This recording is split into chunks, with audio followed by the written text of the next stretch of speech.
Hello, day 2. Anyway, I'm on here to share with you what oils I'm choosing today. I know yesterday I gave you some ideas on oils to work with that are safe with medications. That's because I don't know what you're using. I don't know if you are taking any medications.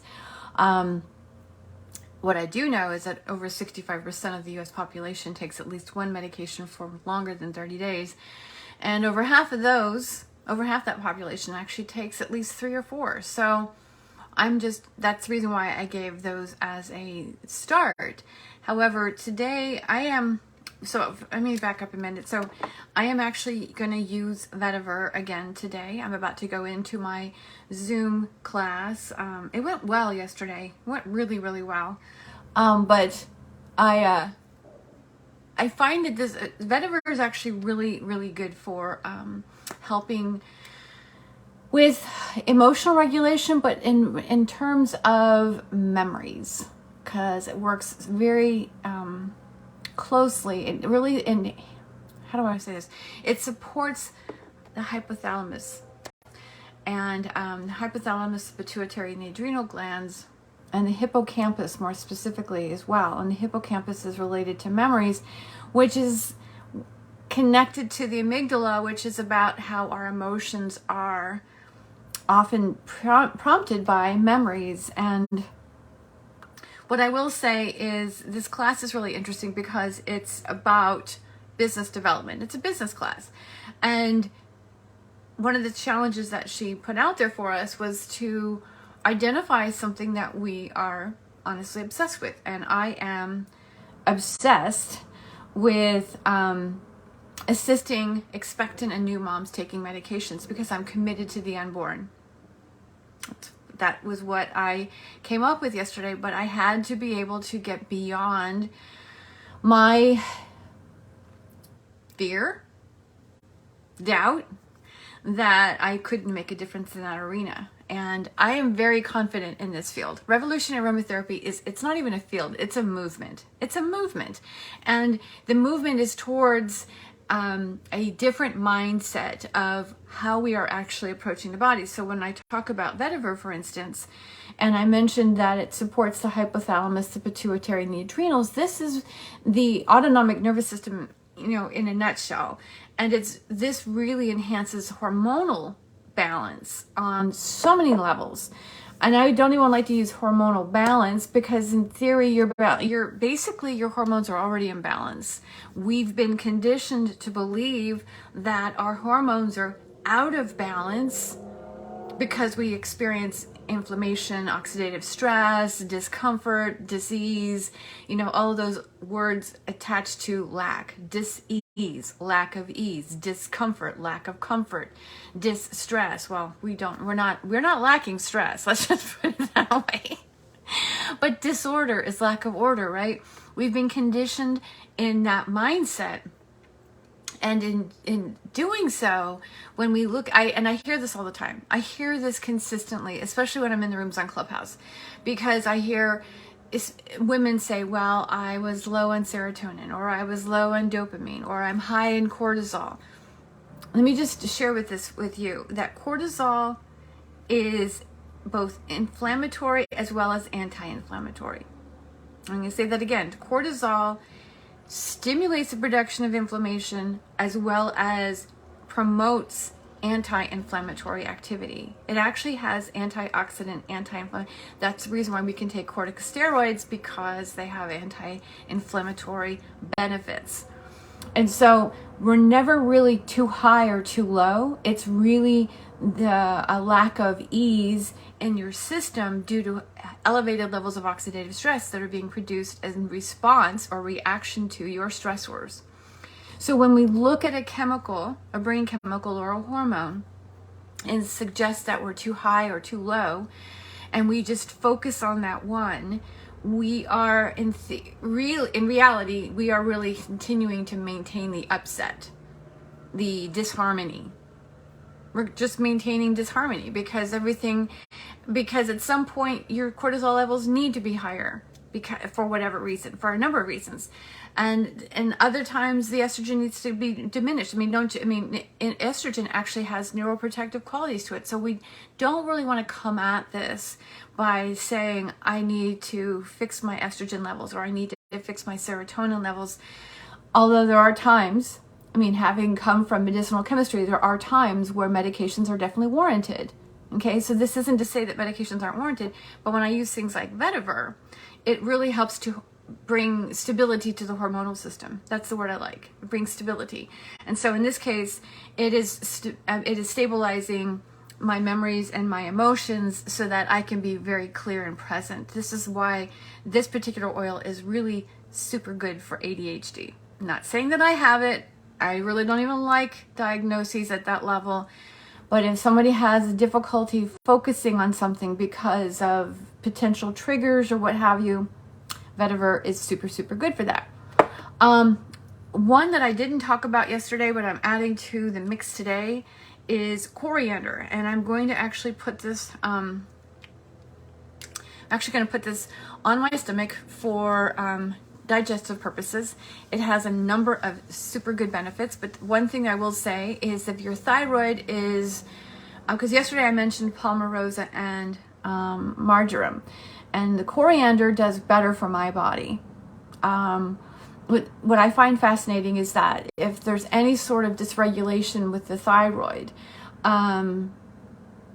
because the adrenals are like super taxed as a result of elevated stress levels, it will throw your bowels out. And I have consistently had bowel issues, meaning like sluggish to no movement since like I was a child, like before the age of 2. And I think I shared that yesterday. Before the age of 2, I have consistently had issues in that area. And coriander works wonders for me on so many different levels. And if we are taking medications, that's the other thing. Coriander is actually safe, but if you are taking medications, oftentimes what goes on is that you could potentially have higher levels of yeast in your digestive tract simply because medications stress the body. They register as stress in the system.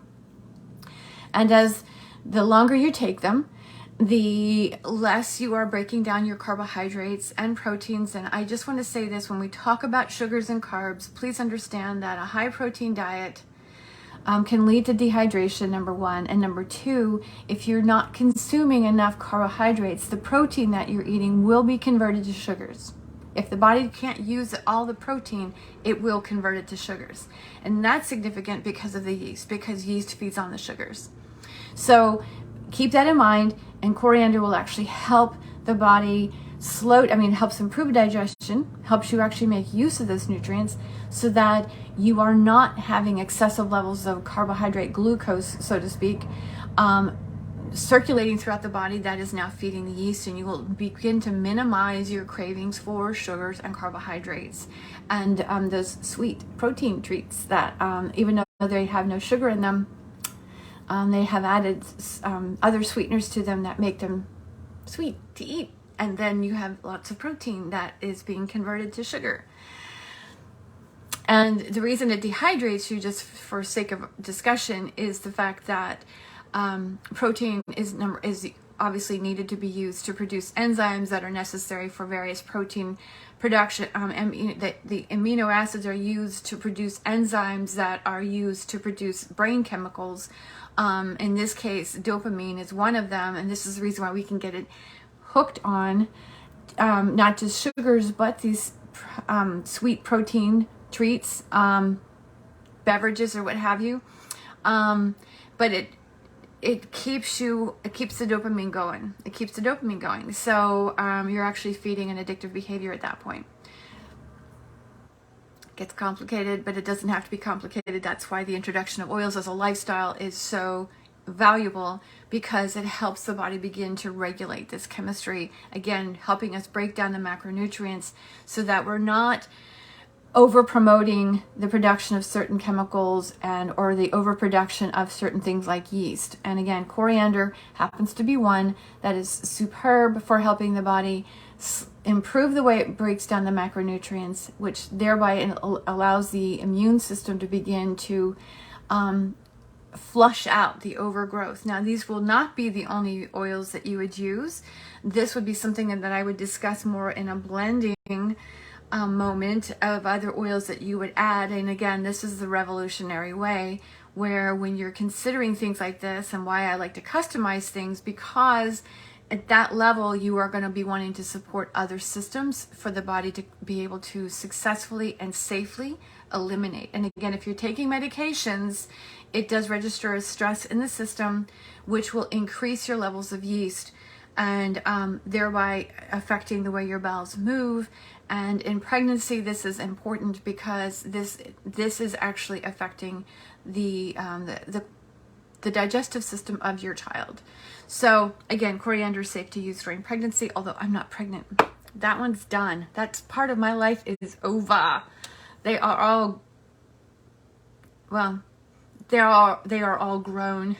So they all have adult-sized bodies. Let's just put it that way.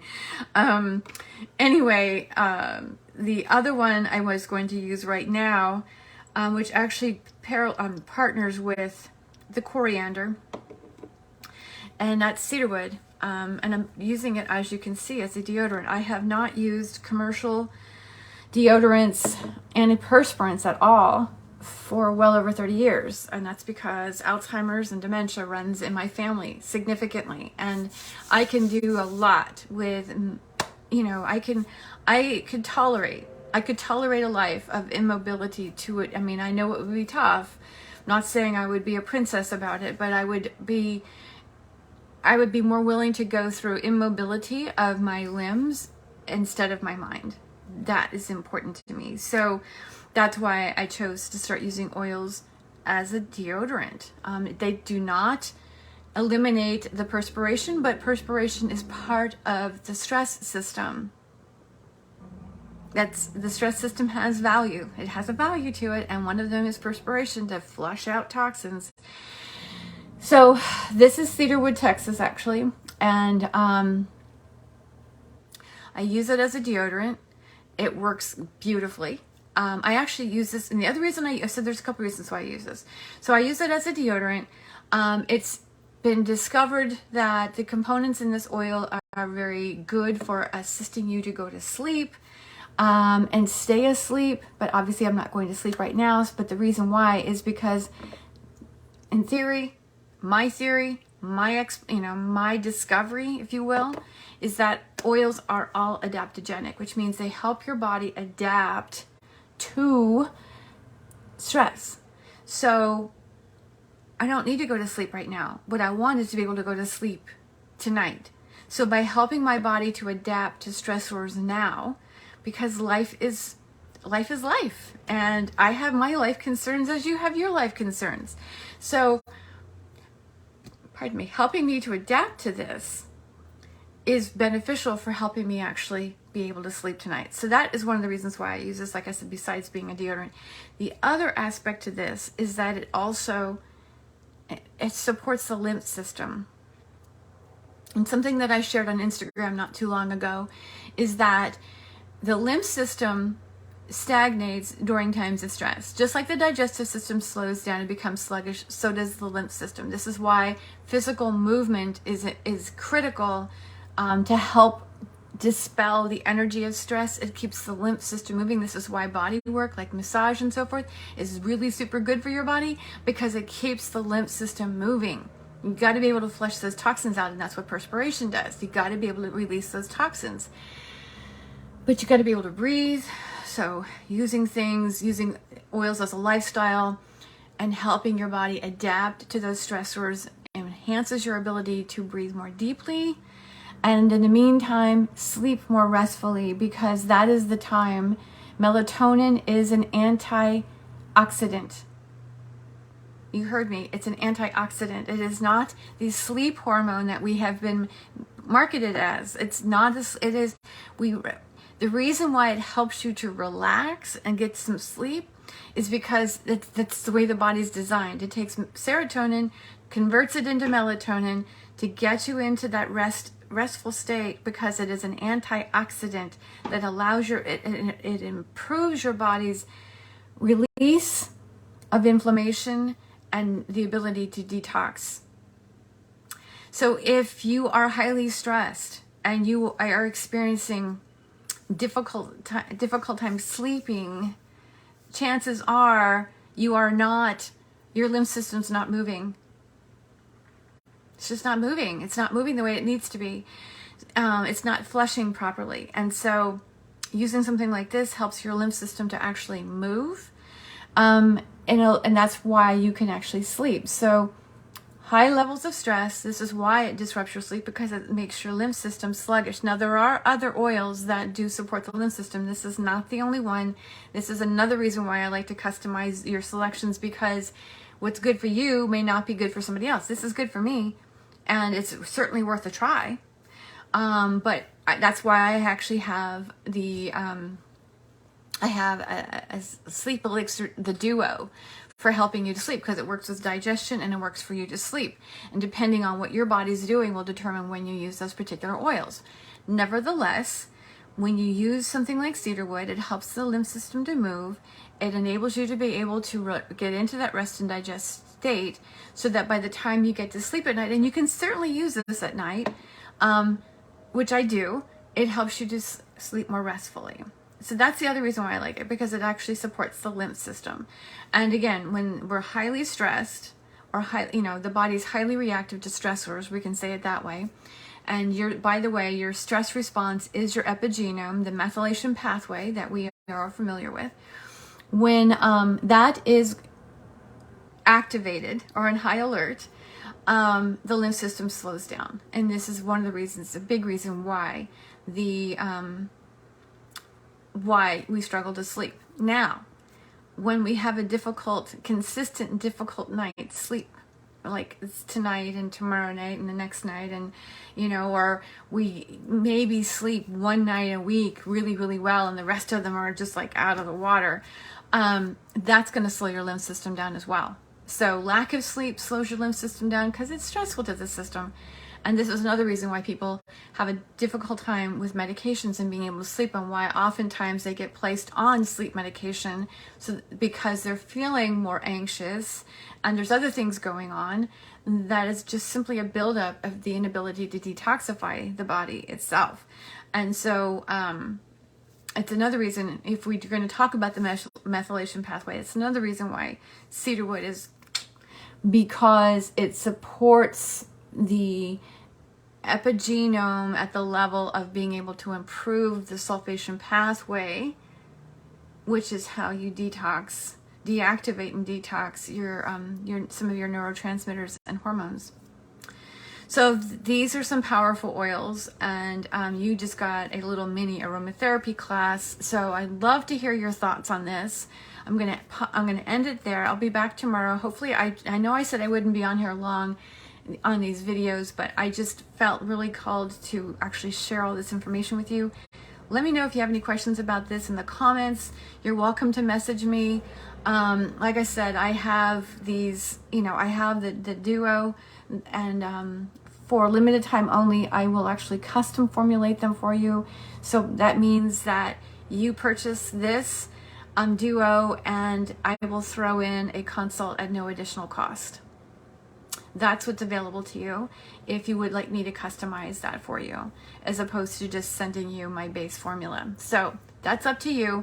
But again, that's a limited time. I don't know how long I'm going to maintain that window, but for right now, that's what's available. So I'm going to make sure that I have that in the comments, but just hit me up if that's something that you would like. And in the meantime, have a beautiful day using your oils in any way that you are using them. And I'd love to hear how you're using them and what intentions you're using them with. I mean, what are you really intentionally using them for on your body? Okay? So love you. Have a beautiful day. I will see you tomorrow.